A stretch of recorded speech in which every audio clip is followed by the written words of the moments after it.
You don't have to go thousands of miles away to go and preach. You are here, ready for them, ready customers. Number one. Number two, he said, you see, when we went to foreign lands, India, poor country, you go to the villages, you have to sit on the floor on the mat, flies are buzzing, the smoke is coming from the kitchen, his eyes are smarting, nose is watering. Huh? Yes. Now, he said, these people are ready to receive the message. Look, they got sofa and kursi. Nice, comfortable, and tea and cake they have, just like us. So when we go, we are at home.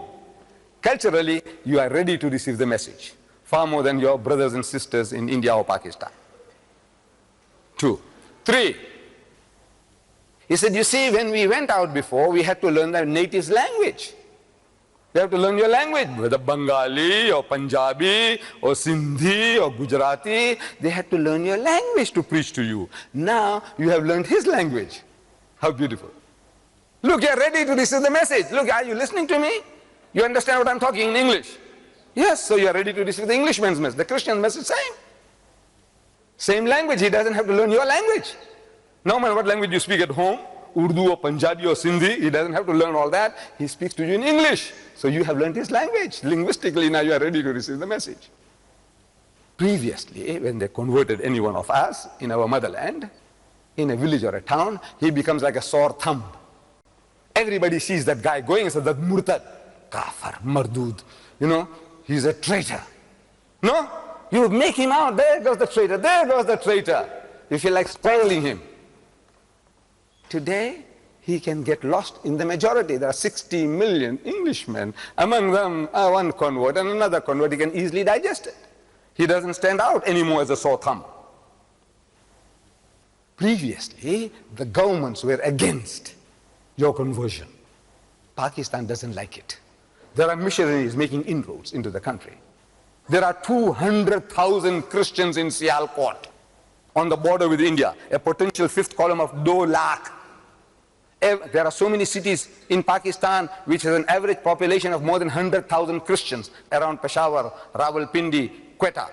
72 Christian missions in the guise of service to the people. The Mujahideen and the Muhajirin are being converted to Christianity. Government knows, but they can do nothing about it. As against that, there are only 6 Muslim groups. Only 6 against 72 of the Christians. The Muslim is not aware. He doesn't care. He's blaming the government. The government doesn't like it. I'm not trying to defend anybody. The government doesn't like it, but can do nothing about it. But here, the government is happy. They want to absorb you. They are happy. The government is happy to have you become one of them. That you also become a pig eater. You also become a wine bibber. Yeah, they'll be happy. They are happy with you becoming one with them. No? Yes. 5 points, which they didn't have before, they have now. Advantage. And they are working. They are working. 5 points, which they didn't have before, they have now. Advantage. And they are working. They are working. Books. Christ put key in your hand. They are Muslim in the masjid. Allah or the God of the Bible. Come on, which will you have? Share your faith with the Muslim. They have printed, according to Professor Edward Said, he is a Lebanese Christian, Professor Edward Said of the Columbia University in America. He says, this is from the Times magazine, he says early Christian polemicists, people who argue in debate against Islam, used the Prophet's human person as their butt, something to hit against, accusing him of whoring, accusing our Nabi of whoring, zinakori, astaghfirullah, charlatan, sedition, charlatanry. As writing about Islam and the Orient burgeoned, 60,000 books have been written between 1800 and 1950. In 150 years, they wrote more than 60,000 books against Islam. And the Muslim says, leave them alone. What do you want to interfere with them? They are nice people. Sheep and goats ready for slaughter. Yeah, again, this is Newsweek. It tells us that today more than 60% of the world's 70,000 missionaries are Americans. There are 70,000 crusaders, mujahids of Christianity raising the dust in the world. ministers of the church, parsons. No, no, no, no. These are the mujahids of Christianity. They are out to change the world. Out of the 70,000, 60% are Americans. I worked it out. 42,000 Americans are raising the dust in the world today. The Muslim says, leave him alone. He's a nice fine, kind chap, you know. Why you bother him? Leave him. I said, look, Allah doesn't leave him. Allah is telling us in the Quran that they will not be satisfied with you. You Muslims, no man what you say. You say you believe in Jesus. Jesus was one of the mightiest messengers of God. We say he was the Messiah, the Messiah. We say he was born miraculously. We say he gave life to the dead by God's permission, and he healed those born blind and the lepers by God's permission. Does that satisfy them? No. Allah says, وَلَن تَرْضَى عَنْكَ الْيَهُودُ وَلَن نَصَارَى حَتَّى تَتَّبِعَ مِلَّتَهُمْ. They will never be satisfied with you, O Muslim. Don't be fools. Unless you become one of them. Become a Roman Catholic, the Roman Catholic will be satisfied. Become an Anglican, the Anglican will be satisfied. Become a Seventh-day Adventist, then they will be satisfied. They will never be satisfied with you unless you join the church. It's either you get lost with them, change them or get changed. There's no other way. What is the answer to all this? The answer is this book of God, the Quran. We have to acquaint ourselves with this book. We don't know. Wallah, we don't know the book. We only hear. We are prepared to die for this book. If they insult the book, we can raise rebel from here and say, come on, we'll march on to the city hall or town hall and we'll do this and do that. On the parliament house, the Muslim is prepared to do that. He's prepared to die for this book. But he knows nothing about the book. He is not prepared to live by it. He doesn't know what it says. Nothing. He's prepared to die for it, but he's not prepared to live for it. Because he doesn't know what it says. He doesn't know. Wallah, he doesn't know. Bulk of us, we know nothing. We can be praying 5 times a day. Pictures of piety, yes, but we know nothing about the book. So the Christians are taking advantage of that. And they're making inroads into our community. They know that at the back of your mind, so many things you have inherited. You believe. You believe that in Jesus? Yes. So they come to you, they say, you believe in Jesus? Say, yes. So you know he was one of the mightiest messengers of God? I said, no, we accept that. So you know he was born miraculously, without any male intervention? I said, no, we believe that. So you know he was the Masihullah? I said, yes, no, we accept that. Was Muhammad Masihullah? He says, no. But Jesus is Masih? Yes. Your prophet? Only Rasul? He says, yes, he's only Rasul. In the Quran, Isa is Rasul and Masih? He says, yes. That's what the Quran says. He says, you know, Jesus was born without a father? He said, yes. Mu'jiza. Was Muhammad born like that? He said, no. See? He's creating in your mind degrees of superiority for Jesus. You know, Jesus gave life to the dead? He said, yes, bi'iznillah. So did Muhammad give life to the dead? Bi'iznillah? So no, not that I know. Shh. A degree up higher for Jesus. They have learned new techniques. Where is Jesus? He says, in heaven. He's alive. He said, he's coming back. He said, yes. Where is your prophet Muhammad? He says, he's buried in Medina. Perhaps his bones have rotted in the grave. The missionary is telling you.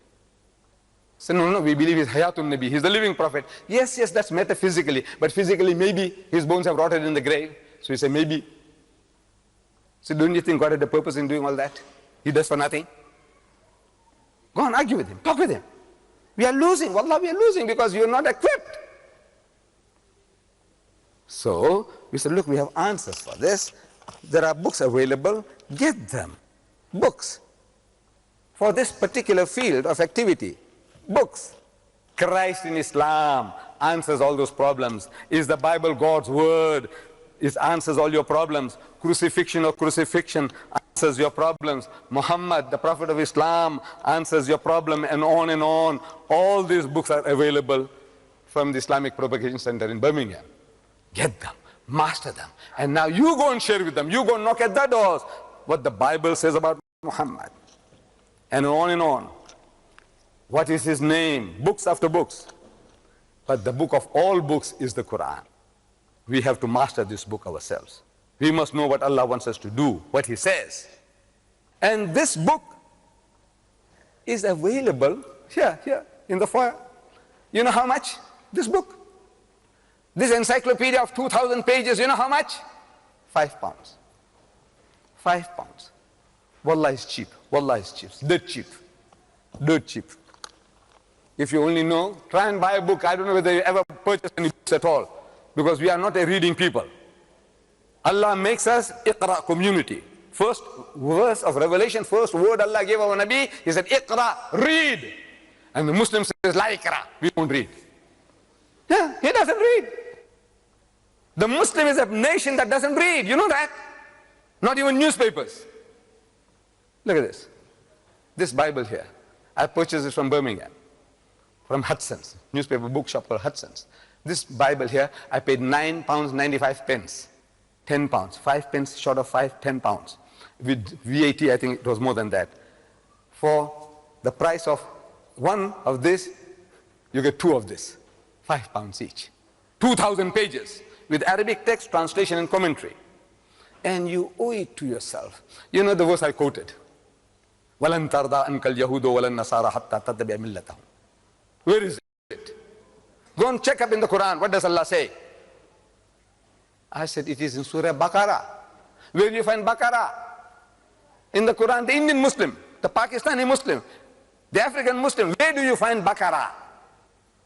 I said, look, in this book here, in this volume, you open the index, right at the back, index, very comprehensive index, and the B, just like in a dictionary, look for Baqarah, and Baqarah will tell you Surah 2, chapter 2. 2 is easy to find because every page is numbered. I said, verse number 120, very easy to find. Open the book, check it up, and see what Allah says. Allow Allah Bari Ta'ala to speak to you direct, not through Deedat. Let him speak to you direct, because he's speaking to you and to me direct in this book. Without Akhi Jibreel. You don't need Akhi Jibreel. He's retired. You don't need him anymore. If anybody tells you he's hearing voices, he needs a psychiatrist. Don't listen to him. Anybody, even Deedat. This book here, Allah talks to you direct. What do you want to know? What do you want to know? You want to know about marriage? In the book. You want to know about divorce? In the book. You want to know about heaven, about hell? In the book. What do you want to know? You want to know about Jesus. Your neighborhood. People talk about Jesus, Jesus. Let him come in. He says, you know what the Quran says about Jesus? He says, no. Open the book. He says, you know what it says? And the J, look at it, look for it, look for it. And the J, Jesus. The number of different headings about Jesus in the Quran, everything on your fingertips. You want to open his birth. Chapter 3, Surah Al-Imran, chapter 3, verse 42. Read it to him, man, read it to him. You can't do that much for yourself and for Islam. You deserve to get absorbed. You deserve to get lost. Willy-nilly, you can't help it, you'll be gone. Wallah, if not you, your children will be gone, gone to the dogs. You owe it to yourself that you wake up, take up this book of God, and wallah, it is so cheap, wallah, it'll improve your English. Your English will improve. You don't have to read Shakespeare or Milton to improve your English even. Read this book and get closer to Allah's kalam. Then you know that Allah is telling you to what I'm telling you is Ahmed Deedat talking. Allah is telling you, call them, Ya Ahl al-Kitab, O people of the book, O Jews and Christians, ta'ala, come. Are you calling them? No. Why not? Because you don't listen to Allah. If you read it and Allah is telling you, ta'ala, Allah is telling you, tell them, وَلَا تَقُولُوا ثَلَاثًا. Don't say Trinity. إِنْتَهُ خَيْرٌ لَكُمْ. This is, stop it, it will be better for you. إِنَّمَا اللَّهُ إِلَهٌ وَاحِدٌ. For your Allah is one Allah. Then you'll find who's saying Trinity. This is being read in the masjids. In the Taraweeh, you hear this, our alims are reading. وَلَا تَقُولُوا ثَلَاثًا. Is there any Muslims in our masjid who say Salasa? Hey? No, then who are you talking to? Allah says, لَقَدْ كَفَرَ الَّذِينَ قَالُوا إِنَّ اللَّهُ وَالْمَسِيحُ ابْنُ مَرْيَمَ. Anyone who says that Jesus Christ, the son of Mary, is God, is making kufr. It's an act of blasphemy. It's a treason against Allah. وَقَالَ الْمَسِيحُ. But Christ said, Ya Bani Israel, O children of Israel, لَعْبُدُ اللَّهِ, worship Allah, Rabbi wa Rabbukum, who is my Lord and your Lord. إِنَّهُ مَنْ يُشْرِكْ بِاللَّهِ. Whoever will associate anyone with Allah, فَقَدْ حَرَّمَ اللَّهُ لِيَ الْجَنَّةِ. Allah will make Jannat haram for them. Allah will forbid them paradise. وَمَأْوَاهُ النَّارِ. And the fire of hell will be their dwelling place. وَمَا لِلظَّالِمِينَ مِنْ أَنصَارٍ. And for the wrongdoers there will be no one to help. In the masjid you find people who say Jesus is God? No. Allah says, tell them, Ya Ahl al-Kitab, O people of the book, La taghlu fi dinikum. He says, do not go to extremes in your religion. You get people in your masjid who go to extremes. The Ahl al-Kitab come to your masjids. Ya Bani Israel, Ya Bani Israel, says the Quran. Bani Israel come into your masjids? No. Then what is this? Who are you talking to? Talking to the wall? Mad people talk to walls. You know that? You're not right in your head, you talk to the wall. Can you imagine? You come here, there's nobody in the hall, and I'm talking away, Mr. Chairman, ladies and gentlemen. He said, who is this guy talking to? He said, no, he's talking to the people. Where? He said, no, he's imagining that the people are sitting here. He said, the guy's gone mad, poor fellow. No? In the masjids, we are talking this. Wala takulu salasa. Don't say this, don't do that. But the people are not there in the masjids. It means that the instruction is given to you and to me to find these people who are making kufr, find them and bring them to the right path. That's instructions given to you. But we sit on our backsides doing nothing because we don't apprehend the message. Open the book, allow Allah to talk to you. And then you see what happens. If you can sit on your backside doing nothing. When Allah cries in the Quran, وَقَالُوا اتَّخَذَ الرَّحْمَنُ وَلَدًا, and they say that Ar-Rahman, the merciful God, has begotten a son. Allah ne beta jana. So, لَقَدْ جِئْتُمْ شَيْئًا عِدًّا is one of the most abominable assertion one can make. The worst swearing you can give Allah is this, to say that he begot a son. تَقَادُ السَّمَاوَاتُ يَتَفَطَّرْنَ مِنْهُ, and if the skies are ready to burst, وَتَنْشَقَّ الْأَرْضُ, and the earth to split asunder, وَتَخِرُّ الْجِبَالُ حَدًّا, and the mountains to fall down in utter ruin. Such horrible swearing they give Allah. And you sit on your backside doing nothing. I'm asking the Arab, I said, you read this? He said, yes. You understand what it means? He said, yes. And you can sit on your backside doing nothing. When they swear Allah, somebody swore your mother, what do? You break his jaw. Somebody saw your wife or your sister, what do? You'll break his jaw. And if you can't do it, you hire a gang. You say you love Allah more than anything else, and they're swearing and abusing him, and it's nothing, it's a big joke. There's something wrong with your claim. You say you love Allah and His Rasul. May Allah forgive us. My dear brothers and sisters, look, take it upon yourself. Get this book of God. Avail it, read it, and implement it. Get these little booklets, arm yourself, and go to town. This is the opportunity Allah has given us. As much as they feel that they have an opportunity against you, you have the same opportunity against them. You don't have to go to foreign lands. They are here. Your customers are also here. You don't have to go to foreign lands to go and deliver the message. You don't have to learn his language. He knows the language. You know his language, he knows your language. Look, whatever he said about you, it applies in reverse. Same thing, what he's boasting about, you can do the same thing. What he wants to do to you, you can do to him. And Allah has given us this opportunity. We hope that we take it up and fulfill the duties and obligations which Allah has put upon us. With these words, I'm very grateful to the Jamaat here, Blackburn, for giving me this opportunity, and may Allah guide us all. Wa akhiru da'wana alhamdulillahi rabbil alameen.